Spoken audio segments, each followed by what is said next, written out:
Tapos yan, ano, pagkatapos nilagyan yung truck, nakuha kasi kanina yung video natin eh. Naman,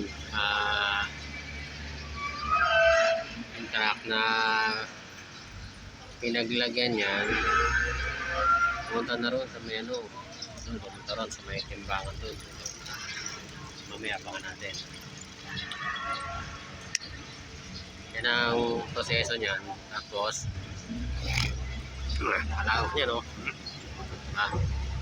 Hindi natin yung truck. Masaya ulit-ulit na ganyan pala yung proseso ng paglilinis ng buhangin. Hindi na pala ng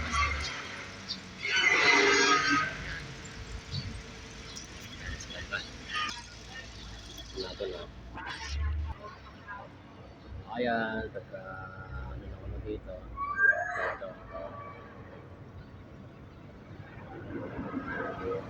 Ayan.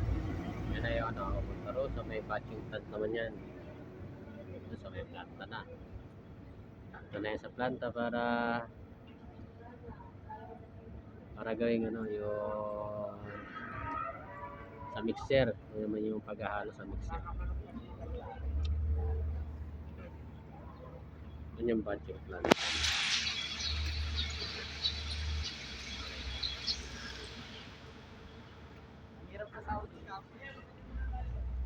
Yan lang guys, yan ang tamang pagproseso. Paano ang pagproseso ng tama sa buhangin na nasa planta. Shout out!